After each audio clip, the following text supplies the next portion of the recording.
আমার এক মেয়ে অষ্টম শ্রেণীতে পড়া অবস্থায় গোপনে একজনের সাথে অবৈধ সম্পর্কে জড়িয়ে পড়ে। এতে সে বেবি কনসিভ করে ফেলে। লোকলজ্জার ভয়ে আমি গোপনে তার অ্যাবর্শন করাই। এখন সে এবং আমার বাবা মা সবাই অত্যন্ত লজ্জিত এবং অনুতপ্ত। আল্লাহর কাছে খাঁটি মনে তওবা করেছি। এখন তাকে আমার জিনার শাস্তি দিয়ে পবিত্র করতে চাই। আমরা জিনার শাস্তি পবিত্র করতে চাই যেন সে আখিরাতে আল্লাহর পাকড়াও থেকে বেঁচে যায়। এ বিষয়ে ইসলামী দৃষ্টিভঙ্গি আপনার কাছে জানতে চাই।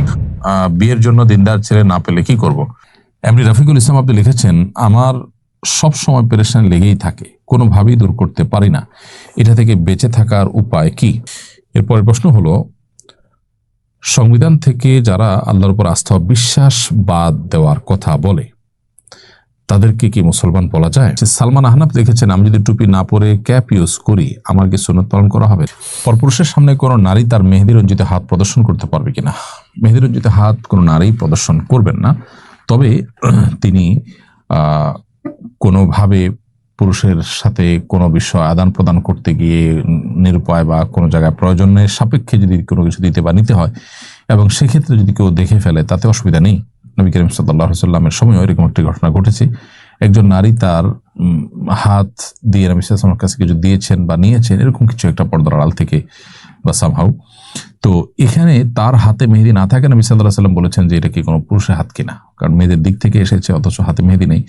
তখন মেয়েরা মেহেদি হাতে দিতেন সবাই, সেই জন্য নবী সাল্লাল্লাহু আলাইহি ওয়াসাল্লাম আশ্চর্য হয়েছিলেন। এখান থেকে বোঝা যায় যে প্রয়োজনের প্রেক্ষিতে যদি এটা হয় এটা জায়েজ আছে, কিন্তু প্রয়োজন ছাড়া যদি না হয় আর প্রয়োজনের প্রেক্ষিতেও মেহেদি লাগানো হাত যথাসম্ভব প্রদর্শন না করতে পারলে ভালো হয়, কারণ এটি পুরুষদের জন্য ফিতনার কারণ, সেটি বলাই বাহুল্য। সো এটা অ্যাভয়েড করতে পারলে ভালো হয়। যদি অ্যাভয়েড করা না যায় তাহলে সেক্ষেত্রে ইচ্ছাকৃত নয় এরকম হলে সেটা গুনাহ হবে না, কিন্তু ইচ্ছাকৃত এবং খুব বেশি প্রয়োজন ছাড়াই প্রদর্শন করছেন সেটা কিন্তু না জায়েজ। একটা হলো দেখে ফেলা, পুরুষ দিতে গেলেন দেখে ফেলেছে, আর প্রদর্শন করলেন, দুটো কিন্তু দুই জিনিস।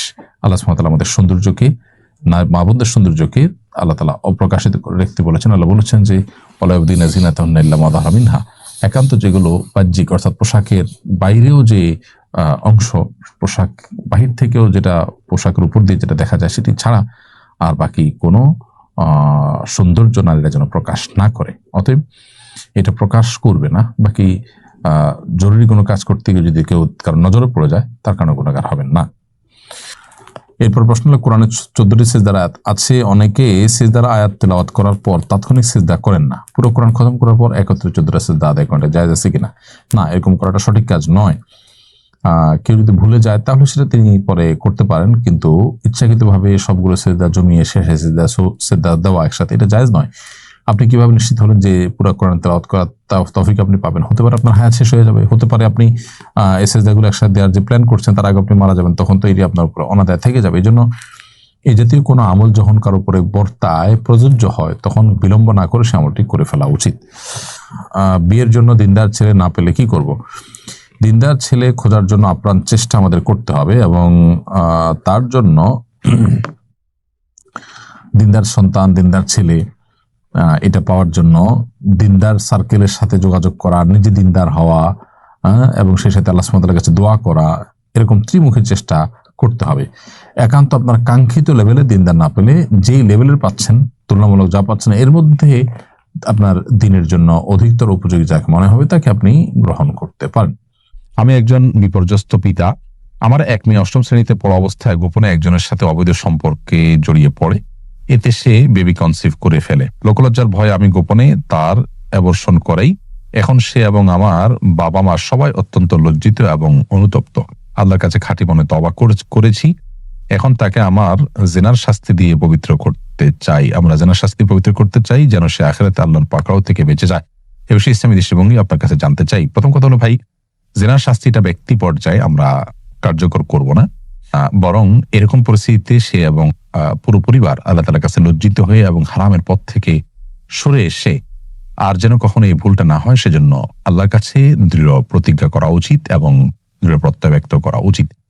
তওবা নাসুহা যেটাকে বলা হয় খাঁটি তওবা, সেটা আমাদের করা উচিত এবং আল্লাহ তাআলা ক্ষমাশীল, আল্লাহ তাআলা ক্ষমা করবেন। এবং এই যে আপনার পরিস্থিতি তৈরি হলো, এটি কি কারণে তৈরি হলো, কোন জায়গায় তৈরি হলো, তাকে কি ধরনের প্রতিষ্ঠানে দেওয়া হলো, কিভাবে সে অন্য ছেলেদের সাথে যোগাযোগ করে বিপথে চলে গেছে, সেই যে লাইফস্টাইল, সেটার ব্যাপারে আমাদের সংশোধনী আনতে হবে এবং ভবিষ্যতে যেন এরকম ভুল না হয় সেজন্য তাকে উপযুক্ত শিক্ষা প্রতিষ্ঠানে দিতে হবে এবং গভীর মনিটরিং এ রাখতে হবে এবং সুন্দর পরিবেশ তাকে দিতে হবে। হারামের পরিবেশ থেকে তাকে বাঁচানোর জন্য আপ্রাণ চেষ্টা করতে হবে। একজন সন্তানের জীবনে সচ্চরিত্র এবং চরিত্রবান হওয়া এটা এত গুরুত্বপূর্ণ যে তার জীবনে তথাকথিত আজকালকার প্রচলিত শিক্ষার চাইতে 1000 গুণ বেশি গুরুত্বপূর্ণ। একজন অভিভাবক যখন এটাকে অনুভব করতে পারবেন, বুঝতে পারবেন, তখন ইনশাআল্লাহ বিদ্যালয় তোমার সমস্যা এমনিতে দূর হবে। বাকি কথা হলো যে জেনার শাস্তি আমি নিজে থেকে কার্যকর করার সুযোগ নেই। এমনি রফিকুল ইসলাম আপনি লিখেছেন, আমার সব সময় পেরেশানি লেগেই থাকে, কোনোভাবেই দূর করতে পারি না, এটা থেকে বেঁচে থাকার উপায় কি? পেরেশানির মধ্যে লেগে থাকা বা পড়ে থাকা এটা অনেক সময় আমাদের মধ্যে হয়। আমাদের আল্লাহ রাব্বুল আলামিনের ভয় যেমন আমাদের মধ্যে থাকতে হবে, ঠিক তেমনি ভাবে আমাদের মধ্যে বিশেষভাবে চেষ্টা থাকতে হবে যে আমরা একজন মুসলমান হিসেবে আল্লাহ তাআলার প্রতি ভরসা রাখবো। আল্লাহ তাআলার প্রতি যখন কেউ ভরসা রাখবেন তিনি তার জন্য যথেষ্ট হয়ে যাবেন। তো যখন মানুষ আল্লাহর প্রতি ভরসা ছেড়ে দেয় তখন তার কিন্তু ডিপ্রেশন হয়, তার মধ্যে দুশ্চিন্তা আসে, তার মধ্যে বাজে চিন্তা আসে এবং সে কিন্তু তার ওই ঈমানের জায়গাতে দুর্বল হয়ে যায়। এই জন্য আল্লাহ তাআলা বলেছেন, ওয়া ইয়াসমির রাহিলাল কওমুল কাফিরুন, আল্লাহর রহমত থেকে যারা অবিশ্বাসী তারা ছাড়া আর কেউ নিরাশ হতে পারে না। এই জন্য একজন ঈমানদার তিনি যতটা আল্লাহর প্রতি ঈমান আনবেন, যতটা বিশ্বাস রাখবেন, যত বেশি তাওয়াক্কুল এবং ভরসা থাকবে, তত বেশি তিনি পেরেশানি এবং অতিরিক্ত দুশ্চিন্তা থেকে বেরিয়ে আসবেন। এর বাইরে দুশ্চিন্তা এবং পেরেশানি থেকে বাঁচার জন্য আল্লাহ সুবহানাহু ওয়া তাআলার কাছে দোয়া করা যেতে পারে। নবী সাল্লাল্লাহু আলাইহি ওয়াসাল্লাম যেভাবে দোয়া করেছেন, আল্লাহুম্মা ইন্নী আউযু বিকা মিনাল হাম্মি ওয়াল হাযান, আল্লাহ আপনার কাছে আমি টেনশন এবং পেরেশানি থেকে পানাহ চাই, এই দোয়াটা বেশি করে পাঠ করতে পারেন। দুরূদ ইস্তিগফারের আমল মানুষের দুশ্চিন্তা দূরের জন্য সহায়ক ভূমিকা পালন করে। এরপরের প্রশ্ন হলো, সংবিধান থেকে যারা আল্লাহর উপর আস্থা ও বিশ্বাস বাদ দেওয়ার কথা বলে তাদেরকে কি মুসলমান বলা যায়? কোনো ব্যক্তি যদি নিজেকে মুসলমান দাবি করার পরও তিনি সংবিধানে আল্লাহর প্রতি আস্থা এবং বিশ্বাস রাখার বিরুদ্ধে অবস্থান নেয়, তিনি যদি বলেন যে না এটি রাখা যাবে না, তাহলে অবশ্যই তার ঈমান নিয়ে সংশয় এবং সন্দেহ দেখা দেয়। তার এই বলাটার মধ্যে তিনি যদি ব্যাখ্যা করেন যে এটা আমার বিশ্বাসের জায়গা ঠিক আছে, বাট আমি চাই না সংবিধানে থাকুক, সেটা এই যুক্তিতে, তাহলে সেক্ষেত্রে তিনি গোমরাহ এবং পথভ্রষ্ট পাপিষ্ঠ, এতে কোনো সন্দেহ নেই। আর যদি তিনি এই আস্থা এবং বিশ্বাস নাই বা এটা এখানে রাখা অনর্থক, অপ্রয়োজনীয় বা না রাখা উচিত এরকম অ্যাগ্রেসিভ হন তিনি এবং তার বিশ্বাসী যদি এরকম হয়, তাহলে তিনি কাফের এবং মোরতাদ হিসাবে বিবেচিত হবেন, ইসলাম থেকে খারিজ হয়ে যাবেন। খুবই জঘন্য একটি বিষয়। তো এই জন্য একজন মুসলমান আসলে এই জায়গাটাতে অবস্থান করতে পারেন না।